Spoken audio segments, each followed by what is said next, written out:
But sometimes we lose media, lost media. Then we all go search for media. Lost media, it's not found, it's lost. Lost media. Sometimes it's well known, we all know that it's media. Lost media. We love to search for media, but it's not that media. Lost media. It's lesser known, lost media. Not well known, but it's still lost. Lost media.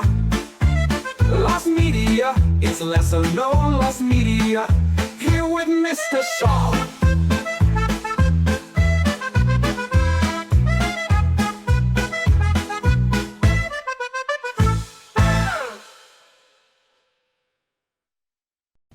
Welcome back, Simian Squad, to volume 86 of Lesser Known Lost Media. Before I begin the normal spiel, I want to say that this is the show that built this channel. This is what got us from 50 subscribers all the way to over 1,000, but views of the series have been down, and I would like to help reach a wider audience, and I need your help for that. So what I need you to do, if you enjoyed this series, is leave a like, make a comment, whatever comment you would like to make, and then also share this video with everyone you know. Let's get this series back to the top where it used to be. I want this video to get 1,000 views, and I think we can do it. With that being said, if you are new to the series, welcome. You have 85 more episodes to watch after this one, lucky you. How it works is I cover lost media that just doesn't get its time in the spotlight on other YouTube channels, and I start with 4 pieces of family-friendly, safe-for-work media, followed by a 5th spicy piece. And with all that being said, let's begin. At number 1, we have the Whitehall Palace mural portrait of Henry VIII, a lost Hans Holbein painting from 1537. Now, if you are familiar with Henry VIII, there's probably an image of him that you are familiar with, and this comes from the Hans Holbein painting. And if you are familiar with the musical Six, then you are familiar with Hans Holbein, but if you are not, Hans Holbein was employed as the king's painter in 1536, specifically Hans Holbein the Younger, and in 1537, he painted a mural depicting King Henry VIII, his late father Henry VII, his mother Elizabeth of York, and his then wife Jane Seymour. It was considered Holbein's greatest achievement and includes the most well-known depiction of King Henry VIII, despite the fact that the mural was destroyed by an accidental fire in Whitehall Palace in 1698. Fortunately, while the original mural survived intact in the privy chamber of the palace for 162 years, giving people time to have prints made of the painting, and in 1667, Remigius van Limput painted a full copy of the piece, although at a much smaller scale than the mural, which had been life-size, depicting the 4 figures at their full height. A half-portrait of the king by Holbein has survived, as well as the left-hand section of the pencil sketch for the mural. In that era, when preparing for larger paintings, artists would generally draw a full-scale paper draft in great detail before commencing their final piece on board, or in this case, wall. Most paintings of King Henry VIII, including portraits with him as a lone figure, are based ultimately on this lost original painting. This one to me is very interesting because I, like many of you, of course, am familiar with this image of King Henry VIII. It's the one that is the most famous. Apparently, it's the one that most other portraits of him are based off of, and I never knew that it was a piece of lost media. And while we do know what it looked like, albeit at a much smaller scale, it would be really cool if the full-size, life-size portrait of these 4 individuals was still around, but unfortunately that is not the case. At number 2, we have Armored Trooper Votoms, lost build of a cancelled Famicom role-playing game based on the Mecha anime series, circa 1989 to 1990. Now, Armored Trooper Votoms was a science fiction anime series released in Japan in 1983, and a role-playing game based on the series for Nintendo's Famicom system was said to have been in development in 1989 to 1990 by the now-defunct High Score Media Works, later renamed to Pack-In Video. But the game was cancelled for unknown reasons. A Japanese gaming magazine from around July of 1990 lists the game in its its Coming Soon section without a specified release date, and another page shows development screenshots as well as an estimated release date of December 1990. As to what the gameplay would have been, it is to be assumed that the game would have played similarly to other role-playing games that had released at the time, with one screenshot showcasing a battle scene similar to Dragon Quest, but with more details such as statistics on each enemy. What do we know about the cancellation? Well, the game was cancelled likely due to Packin Video's closure.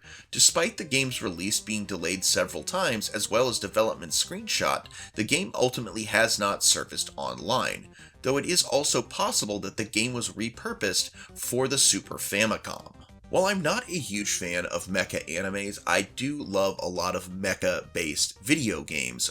Mech Warrior probably being my favorite, but there have been others that I've played over the years, and I definitely think this would have been an interesting game to play. So, I don't really know much about the anime, but this one is interesting to me, and hence, here it is.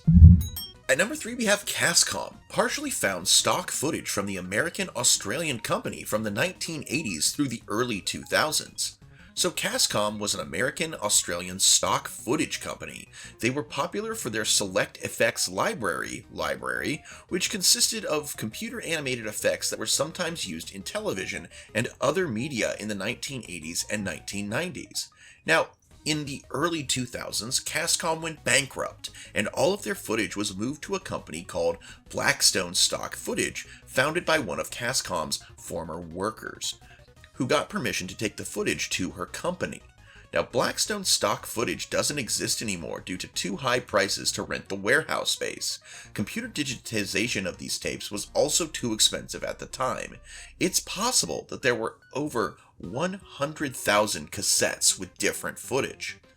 A company called Spectrum Research made a software named Cascom 5000 Plus that was a library of about 5,000 screen-captured images from the footage that could be searched with keywords. It contained 1 or 2 screen-captured screenshots from every stock footage and 10 full-motion footages from the Select Effects library. Now, the original footage was supposedly destroyed due to lack of funds to warehouse it, but it isn't confirmed that it's been destroyed, just that it's not where it used to be. Currently, only 2 previews, one with a watermark and one with a timer, of their libraries uploaded on YouTube, and 1 set of footages on digital.hagley.org are available. So yeah, we have 100,000 tapes worth of stock footage that is supposedly just gone. And while a lot of this footage is probably outdated, given that it seems like, the early 2000s would have been the last time, if not before, that they recorded, imagine finding this treasure trove of stock footage that has just disappeared. Now, it is, supposed that it was all destroyed due to not being able to pay to warehouse it, but what if it wasn't? What if somebody saw the value of this and currently has it somewhere and we're just waiting to find it? That would be an amazing treasure trove of found media at that point, and I think that's really interesting. At number 5, we have Heartman, lost fashion show footage from 1982. So, Heartman refers to a mysterious piece of footage from a fashion show that took place in Tokyo in 1982. The footage, which was originally part of a high-profile fashion event, gained online notoriety decades later when stills from the footage appeared on Tumblr, posted by archivist Docpile in February of 2019. Leading to widespread speculation and intrigue within the lost media community. Despite numerous attempts to recover the footage, it remains one of the most baffling lost media mysteries to this day. Now, as to the search for this, although search efforts for the footage have been happening for years, it wasn't until August of 2024 that things really picked up. In that month, a YouTuber named Virtual Carbon released a video about the Heartman mystery. His detailed analysis sparked a lot of interest and led to the creation of a dedicated search team. But as of right now, no footage or any more materials from the fashion show, in quotes because I'm not really sure they know what it is, have resurfaced. However, it was revealed that other iterations of Heartman exist dating back as far as the late 2000s. Which, just deepens the mystery. It's like, who is this guy? What is he? Is he the mascot for a fashion show? Why do we not know more about him? Why is there not more information out there if his appearance has been continuing past 1982 all the way to the 2000s? So who is Heartman? That is the question. Alright guys, we are going to get to that spicy piece in just a moment, but before we do, again, please help me get this show back to the numbers it used to pull in. I mean, we typically used to range anywhere from 800 to 1,000 views. 1,000 was a bit on the higher end, but we were definitely getting no less than 500 views per episode of Lesser Known Lost Media, and nowadays we get about 150, and I would love to see those numbers go back up, be both one for my own benefit as well as just for the series and getting the word out there about the pieces of Lost Media we cover here. So again, please, if you haven't done so yet, please click that like button. Please leave a comment. Leave any comment you want, even if it's just the word hello. Get the comments, the likes. Those really help the algorithm see that this show is worth sharing with others. So help this show up on people's For You page. Comment, like, and then of course share it with your friends. If they like Lost Media, show them this series. We've got plenty of episodes for them to binge watch and really scratch that Lost Media itch. So with that being said, let's get to that spicy piece. Our spicy piece today is a piece that I have seen a couple of YouTubers mention, but not many, so while it's still technically lesser known, I'm going to cover it here, and that is The Moment of Truth, Season 2, Episodes 9 and 10, partially found Melanie Williams episodes of unaired season of Fox's game show. Please note that the Lost Media Wiki considers this piece extra spicy, both not safe for W and not safe for L, due to the subject matter of SA, as well as loving children in a way you shouldn't love children. The Moment of Truth was an American game show that premiered on Fox in 2008. Contestants were asked 50 questions by a polygraph examiner prior to taping, probing questionable and unethical truths about each contestant. 21 of these questions are then chosen to be answered on set in front of a studio audience, and the contestant's family and/or close friends are watching them. The questions would quickly get more personal and embarrassing, often destroying relationships with the contestant's family and friends. Melanie Williams was the show's first and only contestant to answer the final question correctly, winning the show's top prize of $500,000 US. Growing up, Williams experienced SA and, again, loving kids in the wrong way from her family and the polygamist community she lived in. This community was a community consisting of members from the religious sect FLDS, which is based on a bastardization of Mormon practices. Now, as to the episodes, Williams first appeared on The Moment of Truth in Season 2, Episode 9, which is fully lost. Her father, sister, and brother accompanied her on the show. She answered questions that revealed truths not just about herself, but also many illegal things that her father and polygamist community committed. Some of the questions she answered yes to revealed that her father set her up for a date with a 73-year-old, her experience had a negative impact on her relationships with men, making her feel fearful, the polygamist community was giving alcohol to underage children, and underage children were married to adult men within the polygamist community.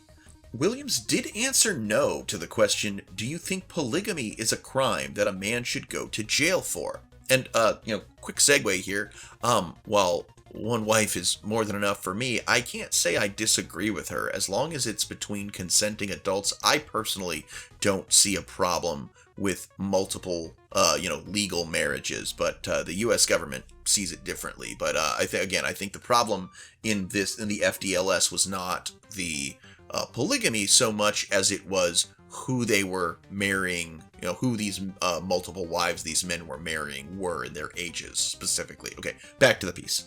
Due to time constraints, Williams finished her time on the show in Season 2, Episode 10, after being given a second chance to walk away with $350,000 US. She was given this final question.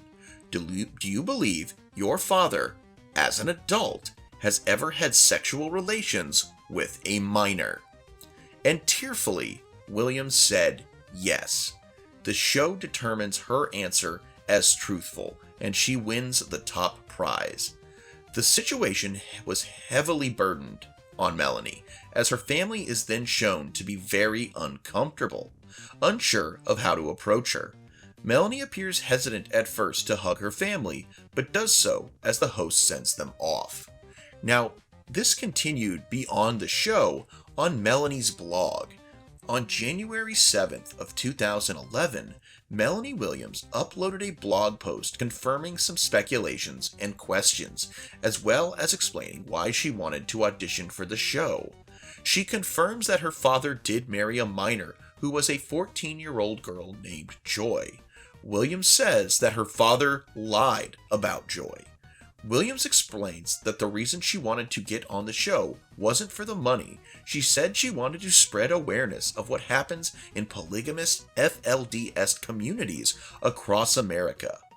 I wanted to go on the lie detector and be a voice for the young girls who are pressured to be married before they figure out who they are. Her blog contained a YouTube link, which led to a now deleted video uploaded by Mina the Master in October of 2010. After recovering the video, we only see footage from the first part of Season 2, Episode 10. So, as to the broadcast of Season 2, Episode 9, although Season 2 never ended up airing on Fox in the US, the Moment of Truth was broadcast on television networks worldwide. Various sources suggest or confirm that Season 2, Episode 9 did air on some of these networks. In fact, it has been confirmed that certain stations, one dedicated to Arabic programming, MBC4, aired Season 2, Episode 9 on October 15th, 2010, and Season 2, Episode 10 then aired on October 21st of 2010. And focused on American programming, Portuguese channel SIC Radical aired Season 2, Episode 10 in a rerun on September 9th of 2010, the day when SIC Radical aired Season 2, Episode 9 is unknown, but we do know they aired it. It has also been speculated that Sony Channel South Africa aired S2E9 during the show's run on the network, with Season 2, Episode 5 airing in a rerun on March 18th of 2017. Not sure what what Episode 5 has to do with anything. But Star World India also possibly aired the 9th episode, having confirmed to have aired Season 2, Episode 13 on October 18th, 2010. But again, no actual word on when and if Episode 9 was aired. As well as The Moment of Truth was broadcast in New Zealand on TV2, but it is unclear if the second season aired on the channel, because notably the last time the show aired was a broadcast on TV2 on July 6th of 2012. So there's a chance that at least 5 networks, if not more, with the confirmed 2 networks having aired the episodes at least once. But is any of it available? Well, only the latter of her appearances is available to watch online, Episode 10. Now, the majority of her appearance is in Season 2, Episode 9, and that is lost, though some footage from the lost episode can be seen from earlier and following episodes throughout the second season, and I believe there's at least a little bit of footage from trailers that has been made available. This one is so interesting to me, guys, because the entire reason that Melanie, states she went on the show is to spread awareness of what, to be fair, this isn't just my opinion. Legally, this group is awful for what they're doing, and that they continue supposedly to get away with to this day, and that the majority of her appearance, therefore her ability to be a voice for these girls, was lost and therefore silenced. And I think that is why finding Season 2, Episode 9 is a very important piece of lost media to find, because, again, we want to give her that voice back. We want her to be this voice for this, to be fair, this abused, I'll say the word even though YouTube doesn't like it, this community of abused girls who are forced to marry men, in many cases 5, 6, maybe even 7 times their age, all because some guy said that it's God's will. And that is not any God that I want any part of. And I think it's very important that we find this, or that Fox release the footage so that this message can get out there. And that's my 2 cents on this. And again, I don't honestly have a problem if people wish to be polygamist. I have friends that are polyamorous, and they sometimes they'll have a spouse, and then they'll have basically a civil ceremony for their other partners. I don't see any problem that they can't be. I don't really see a problem with it. I love is love, but again, that is between consenting adults of age, and that is not what was happening in this community. And I think it's important to get that message out there. And that's my 2 cents on this one. And that's our video, guys. Thank you so much for joining me today. I want to give a big shout out to my ultimate patron, J-Dog. J-Dog has been with me since near the very beginning of my channel. He is on the highest tier of the Patreon, and thus gets his name shouted out once a week. There are other levels if you would like to see your name on a scrolling list that is at the end of the episode. That is up tier. You can also gain access to all of my member exclusive content simply by joining the $1 a month tier, either here on YouTube or over on Patreon. $1 a month gets you access to the member exclusive videos. I put out typically about 3 member exclusive videos a month, so that's 33 cents a video plus permanent access to all the others. I think that's a bargain, but I don't know, don't want to toot my own horn here, but if you'd like to help monetarily, that's great. You will never really have to, though. And again, the biggest thing you can do, one, thank you so much for watching this video to the end, and if you could please leave that like and please leave that comment, I would be ever so grateful. Let's see if we can get this video to 1,000 views. That would be fantastic. Thank you all so much for being with me on this journey, and next video is coming out Friday, and that's really all I got to say. I'm Mr. Sean. This is Mr. Sean Productions, and I sincerely hope that you alpha great day and an even beta tomorrow. Bye-bye.